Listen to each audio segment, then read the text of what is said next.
My first experience with the school was in 2006, and Nitai comes up to me and says, Sita, we need a girl for our basketball team. We need to be co-ed, otherwise we won't get any games. I've barely played basketball, and you're asking me to play on the freshman boys team. Okay.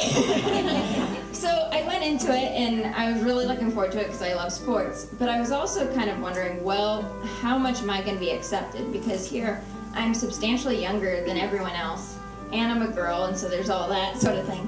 But that wasn't what I found. Everyone was very including. I remember actually David Cressman, who graduated last year, he took the time to teach me how to shoot a basketball.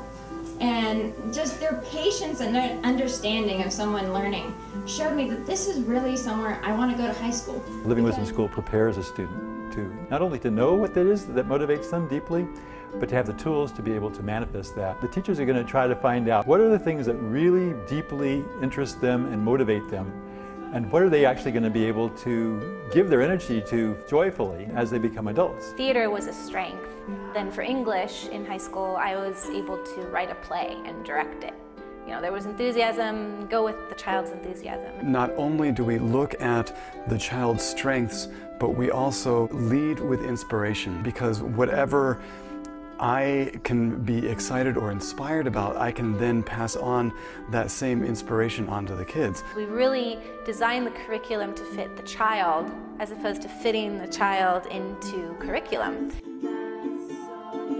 Being free to move the curriculum by inspiration allows an adaptability and a freedom to direct the experience towards developing the individual. It's a lot about working with energy.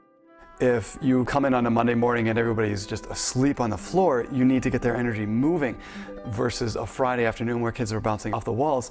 Then you have to bring their energy much more central and then work with their energy that way. So you're constantly adjusting your curriculum and the flow of the day to meet the moment-to-moment needs of the students. If you struggle in math, you have the opportunity to be helped and work with that. And if you really excel at math, you can go as far as you want. You can work at your own pace and not be like pushed forward or held back. The Living Wisdom School offers an educational opportunity that it can be found nowhere else. Purposely, the class sizes are small enough to make it possible for the teacher to have an in-depth connection with each student. I can hold 12 students with my energy and go to the pond and do science, whereas it might be more challenging with a much larger class. These schools are about giving the teacher a chance to know the whole child so that you can know what that particular child needs. Academically, of course, but also character-wise and spiritually speaking. Teachers are very supportive. They're kind of more like friends than just teachers. I'm able to be myself with the other students and with the teachers, and I'm able to learn what I want to know. At Living Wisdom School, I can be close to my teachers, and they really care about you, and they can work from where you are and help you grow. I have a friend who's really interested in music, and I'm more interested in creative writing. And I have another friend who wants to be a comedian. And they can accommodate all of those separate interests. And with the unique experiences, unique offerings here, you find that there are ways to expand on any interest and serve at the same time. We involve kids in service projects. At first, they're just in the local community service. You get to know other people's realities, you get to relate to them, you get to know what it's like to be old, what it's like to be sick, what it's like to be poor, what it's like to be a minority. Once each year for the older kids, we try to take them outside this whole area in whatever situation comes up where we can involve them in another culture and broadening their idea what service is all about and their life experience. So we began many years ago with working with an orphanage in Mexico. We're taking buses and trains across Mexico, and there's a flood because it's El Nino, and so we get stuck in the middle of the desert. You're given these opportunities of real life. You know, you're all stuck together in a bus, and people around you are starting to get upset or miserable, and I just remember us starting to sing, and this desire to look at it in a positive way is so huge. So then the next thing is we took a train, and this ended up getting stuck too. We get there super late in the middle of the night, and it's actually snowing, and the hotel isn't there that we thought we were going to be at. So all these huge adventures. For me, I loved it because you're in high school, you want to test your strength. This was a real tangible experience for growth. I took the girls to Italy, and we ended up helping out at a refugee camp for people coming from the war in Bosnia. So it was a very, very powerful experience.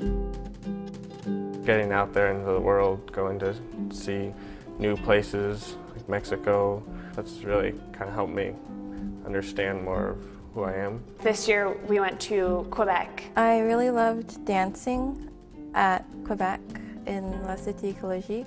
It took courage to do that and to perform for a lot of the people there, but it turned out to be really fun. Got to experience learning French and playing in the snow, and there's so much about being here that's unique from other schools because they're taking time not just to be like, you will develop more brain power, but you will develop more soul power. You will learn how to be a person, interact with people of different nationalities, and experience life as it will be when you're an adult. We respect the need for teenagers to have a say in their lives. We ask that they participate in the decision to come here. And they have to, go through an interview, listen to what the school is about, and say, that sounds interesting, I think I'd like to try that. And then we ask people to demonstrate that commitment by agreeing to earn part of their own tuition. As a music teacher, I'm always trying to get more and more time to work with these very, very talented kids that are here.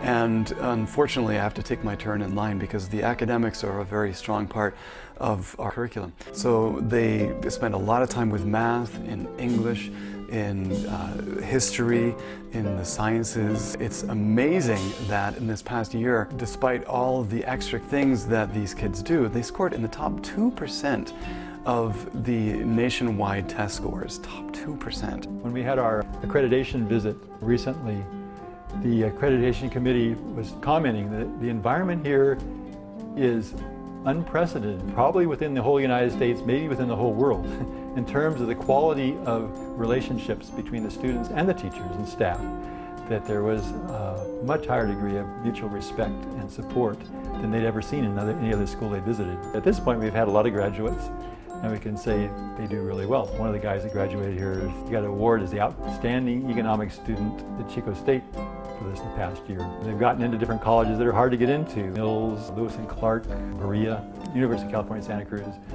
Places that, you have to have good test scores. The campus is just breathtakingly beautiful. I really like it because in between classes, we're in nature. Almost every child can have an expansive experience of nature, which just thrills them. It just fills them with joy. And you can use that as a base of introducing the whole spiritual realm. Why do we feel that way when we go out and we see the beautiful flowers, or we get to run through the grass, or swing in the trees? And here are kids that are spending time in group kirtan and going out and doing service projects and spending time in music and doing electives. It's really amazing how once you get kids centered and happy, how well they can learn and how much they can pick up. It's like you get them in that right spot, and then they're just sponges that can really just absorb and retain information. So for me, that's one of the great gifts of the school, is that lead them to the understanding of who they truly are inside, what gifts do they have. And then, once the kids feel comfortable in any learning situation, you find that the learning just comes so easily, and the brain development just comes so naturally when everything is in place like this. This is the graduating class of 2011.